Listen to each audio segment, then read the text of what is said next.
Assalomu alaykum, hurmatli tadqiqotchilar, ilmiy izlanuvchilar. Esingizda bo'lsa, survey dizayn asosida amalga oshirilgan tadqiqotim yuzasidan yozilgan maqolamni mana shu Digital Transformation in Society jurnaliga yuborgandim va u qaytgan edi, qaysiki practical implications biz kutgandek emas yoki metodologiyada kamchiliklar bor deb ko'rsatgan edi. Keyin o'zim demak tushunganim kabi ularni qayta to'g'irlab yuborgandim ikkinchi marta. Endi ular biz hozirda demak innovatsion bo'lmagan demak maqolalarni ko'rib chiqmayapmiz. Ko'proq case study, ko'proq literature review, ya'ni boshdan oxirigacha o'zi adabiyotlar sharhidan iborat bo'lgan literature review, ya'ni review artikellarni ko'rib chiqyapmiz.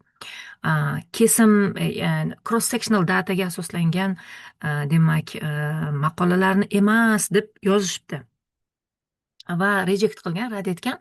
Cross sectional kecha mana tayyorlagan video qo'llanmamda rasmiy statistika asosida 3 ta data bor deb aytgandim. Cross sectional, panel, time series.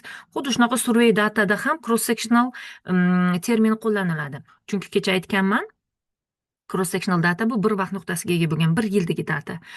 Survey ma'lumoti, ya'ni so'rovnomaga asoslangan ma'lumotimiz ham bir vaqt nuqtasiga ega. Chunki o'sha bir kunda yig'ib olasizmi javoblarni, so'rovnoma javobini, bir oyda yig'ib olasizmi, 3 oydami, bir yildami, bir yillik. Bir vaqt nuqtasiga ega bo'lganligi uchun u cross sectional survey data deyiladi. Va demak unda kecha aytganman, o'sha video qo'llanmada ham so'rovnoma tadqiqotlarimizda biz kauzalityni ko'ra olmaymizda. Ya'ni qaysi mustaqil o'zgaruvchi kauz sabab bo'ladi, tobe o'zgaruvchi nima effekt natija bo'ladi yoki oqibat bo'ladi. Bunga qanday ta'sir etyapti? Bu munosabat ko'rilmaydi bir vaqt nuqtasida. Agar bir yillik data bo'ladigan bo'lsa ko'rilmaydi. Va ba'zi bir jurnallar aynan mana shu kabi dizaynga asoslangan tadqiqotlarni qabul qilmasligi mumkin. Chunki ularni nazarida kauzality munosabati o'rganilgan tadqiqotlar biroz murakkabroq tadqiqotlar ular nazarida. Survey data yoki o'sha cross sectional survey data deymiz, ya'ni bir vaqt nuqtasiga ega bo'lgan so'rovnoma natijalari asosida olingan tadqiqotimiz natijasida biz kauzality ko'rmaymiz. Kecha aytdim, association bog'liqlik ko'ramiz yoki relationship munosabat ko'ramiz. Bog'liqlik munosabat ko'ramiz, lekin ta'sir deb ayta olmaymizda. Va o'sha maqolamizda impact, effect, influence kabi nima deydi so'zlarni ishlata olmaymiz. Association, relationship yoki link degan so'zlarni ishlatishimiz mumkin bo'ladi. Va hokazo. Shu sababdan yana reject qilgan. Keyin hozir o'yladim, yana jurnal izlash kerak. Lekin bu jurnal yana taqiqlamagan. Bular yana umid ham berib qo'yadi, motivatsiya ham berib qo'yadi. Qaysiki, bu bizni rad etganimiz sizni tushkun ahvolga tushirib qo'ymasin, to'xtab qolmang. Kelgusida future, ya'ni kelgusida yana jurnallar yuborishda to'xtab qolmang. Ya'ni kelgusida yana jurnal debman, maqola yuborishda to'xtab qolmang, maqolalarni yuboravering deb ko'ngilni ham ko'tarib qo'yishadi. Jurnal izlash kerak yana jurnal izlash kerak. Vaholanki jurnal izlaganimizda albatta scope and aimga qarang deb har doim aytaman, guideline ga qarang deb har doim aytaman, about journalga qarang deb, submission guidelines ga qarang deb o'zim har safar aytaman. Agar o'sha ko'plab uzun matn bo'lishi mumkin va uni tushunmaydigan bo'lsak, sun'iy intellektga bersak, o'zbek tiliga tarjima qilib bersa, biz uchun ham u ko'rsatma bo'ladi, qo'llanma bo'ladi. Maqolamizni tayyorlashimiz yoki formatlashimiz osonroq kechadi u bilan deb o'zim ko'p aytaman. Va ichiga kirib o'qiganimizda men necha marta seminarlarimda ham ko'rsatganman. O'shandan kelib chiqib, demak maqolamiz mos emasmi, bu jurnallar auditoriyasiga tushadimi yo'qmi xulosa qilamizda. Lekin shunaqa nima bor? Ularda u policy, ichki policyda baribir, ichki siyosatda o'zgarishi mumkin-da. Balkim u saytda e'lon qilinmasligi mumkin qisqa muddatda. Shu sababli biz u saytdagi ma'lumotlar bilan tanishgan paytimizda biz o'ylaymizki, ha, bizni maqolamiz to'g'ri keladi. Lekin ular menga yozishgani bo'yicha biz hozirda degani balkim shu oyda nazarda tutyaptimi, yo shu yildami, hozirgi vaqtda mana shunday turdagi maqolalarni, case study, literature reviewlarni afzal ko'ryapmiz. Siz yuborgan survey dizayn asosidagi maqolalarni emas deb javob beryapti-da. Lekin u saytda u narsani ko'rish qiyin. u haqdagi ma'lumot bo'lmaydi. Demak, biz jurnalda maqola, e, aniqroq ilmiy bazalardan jurnal izlayotgan paytimizda scope and aimni albatta o'qib chiqishimiz kerak, lekin baribir bu ularni ichki siyosati qandaydir qisqa vaqt ichida mana bu kabi o'zgarishlarni qilib turamiz, mana bu kabi maqolalarni ko'paytirib turamiz degan ularda ichki qaror bo'lishi mumkin. Biz endi uni albatta xabarimiz bo'lmaydi. Keyin boya o'ylab qoldim, yana Scopusdan maqola izlashga to'g'ri keladi. O'ylab qoldimda, keyin o'yladim. To'xta dedim, shu maqolani boshlayotgan paytimda bir dunyo literature yig'ganmanda, adabiyotlar yig'ganman. Bunda bor, bunda bor, bunda bor. Yo'q, bunda emas ekan. Ya'ni bir dunyo adabiyotlar yig'ganman. Har bir konstruktim bo'yicha yig'ganmanda maqolalar. Keyin o'yladim, mana shu konstruktlar hammasi mani maqolamda bor. Hammasi, demak, hammasi bo'lmasa ham juda ko'pi survey dizayn asosida amalga oshirilgan tadqiqot, survey data tahlil qilingan va mendagi tahlillar bu yerda ham bor. Keyin o'yladim, mana shu maqolalar chop etilgan jurnallarni ko'rsamchi va buni video post qilib sizlarga ham bermoqchi bo'ldim, chunki yangi tadqiqotchilarimiz, yosh tadqiqotchilarimizga balkim yaxshi yo'nalish bo'lishi mumkin. Har safar jurnal izlashda jurnalni biz hozirgi bor ma'lumotlar asosida o'zimizcha baholab, ha, jurnal mos kelar ekan, mos kelmas ekan fikrlaymiz. Lekin eng yaxshisi shu maqolamizni boshlayotgan paytda yoki o'zi umuman tadqiqotimizni boshlayotgan paytda, demak, biz ko'plab shu mavzuyimiz doirasidagi maqolalarni yig'ganmizda, ko'plab yig'ganmiz. Masalan, so'rovnoma tadqiqoti boshlayman deb so'rovnomaga tegishli maqolalar ko'proq yig'ganman. To'g'ri, ichida boshqa rasmiy statistikaga yoki umuman review bo'lgan maqolalar ham bor ichida. Demak, ko'pincha o'xshash maqolalarni, konstruktlar yoki o'zgaruvchilar o'xshash, modelimiz o'xshash bo'lgan maqolalarni ko'proq yig'ganmiz. Keyin bularni bittalab ko'rib chiqdim. Bularni ko'rdim, bularni ko'rdim. Va hokazo. Hozir qayerga kelganim esimda yo'q, lekin mana bu yerda ancha-muncha maqolani ko'rib chiqdim mana. Hali hozir yana davom etaman. Masalan, Sustainability, MDPI nashriyotniki, lekin bu nashriyotda maqola chop etish qimmatroq. To'g'ri, O'zbekistonga middle income country bo'lganimiz uchun berish mumkin discount. Lekin baribir qimmat jurnal. Bir necha yillar oldin 2000 atrofida edi.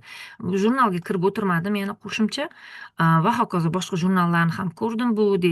Bu masalan mani mavzuyimga to'g'ri keladigan jurnal emas yoki bu IT ga tegishli bo'lishi mumkin. Shu tomonlari bor. Izlayotgan paytimizda boshqa maqolalarni ham olib qo'ygan bo'lishimiz mumkin.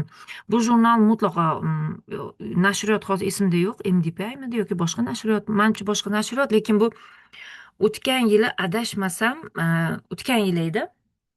Web of Science'da nimaga qayta baholashga tushgan bu jurnal. Endi hozir Web of Science'ga demak ko'rish imkoniyatiga ega emasligim sababli nimaga qaramadim, jurnalga qaramadim. Lekin bu degani Scopusda ham tushgan deb demayman, chunki bu jurnal ikkala bazada ham indekslanadi. Web of Science'ga qayta baholashga tushgan bo'lsa, natijasi yo balkim davom etyapti yoki chiqib ketgan bo'lishi mumkin. Lekin u Scopusga ta'sir qilmaydi. Scopusda indekslanishi davom etaveradi. Agar Scopusda ham keyinchalik qayta baholashga tushmasa, shuning uchun qaramadim bu jurnalga, to'g'risi. Bu yerda qandaydir bir hisobot yoki oddiy jurnallarda chiqqan maqolalar, working paper, arxiv hujjatlarida chiqqan maqolalar. Bu yerda panel data, ya'ni rasmiy statistika tahlillarida, xuddi kecha aytganim, panel data bo'yicha, meniki survey data bo'lgani uchun qaramadim shu bilan jurnalga. Mana bu yerda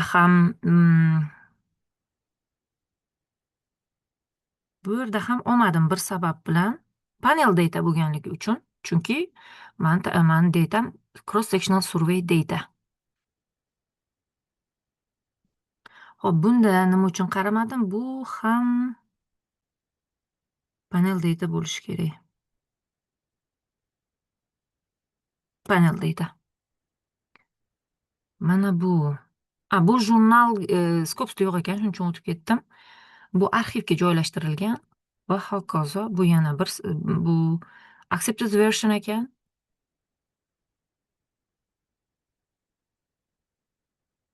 Va keyin bitta jurnal chiqdi, uni yopib yubordimmi?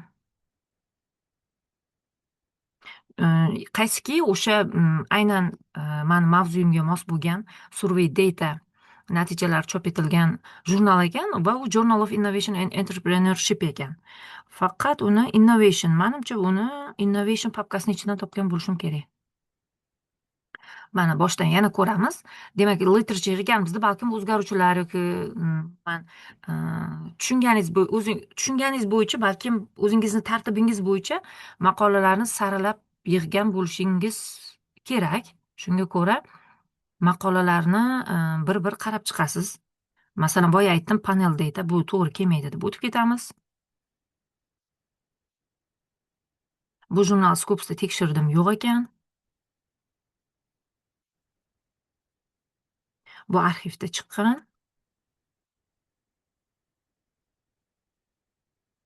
Bu accepted version, u qaysi jurnalligi ekan ham yo'q.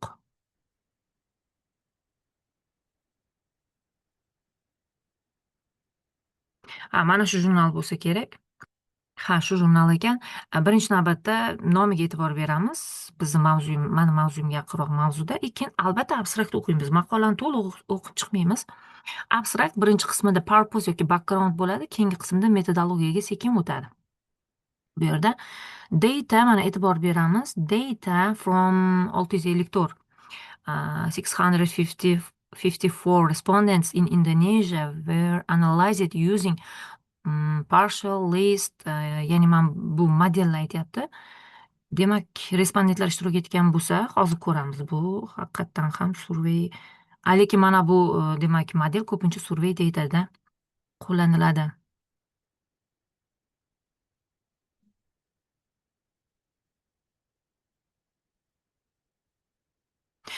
Bu survey data, chunki financial literacy, behavioral intentions deyapti, government support, bular o'sha respondentlarni fikriga, idrokiga, tajribasiga ko'ra baholanadigan konstruktlar hisoblanadi. Bu bo'yicha rasmiy statistika yo'qmi? Demak, bu konstrukt. Yoki boshqa bir termin qo'llasak, latent variable deymiz. Va jurnalga e'tibor beramiz. Journal of Innovation and Entrepreneurship jurnali ekan. Jurnalni asosiy raqam bo'yicha ham Scopus'dan izlasak bo'ladi. Yoki nomiga ko'ra ham izlasak bo'ladi. 25-yilda bo'lishi mumkin. Endi 26-yilda ichki siyosat o'zgargan bo'lishi ham mumkin. Buni endi bilmaymiz. Lekin agar bir yillar oldin qat'iy tartibda o'zgargan bo'lsa, demak allaqachon jurnalda, veb-saytda bu haqda ma'lumot yozilgan bo'ladi. Copy-read qildim. Scopus'ga o'tdim. Mana bu yerda title, qaysiki jurnal nomlariga ko'ra izlaymiz va mana bu yerda jurnal nomini qo'yamiz va unga o'xshagan jurnallar ham kelib chiqadi. Umuman bu jurnal bo'lsa, bu ro'yxatdan chiqadi. Journal of Innovation and Entrepreneurship mana. Ko'ramiz hozir bu nechinchi kvartal ekanligini. Highest percentile 97, bu birinchi kvartal. Baribir ishonch hosil qilishimiz uchun birinchi kvartalni belgilab apply'ni bosganimizda u birinchi kvartalda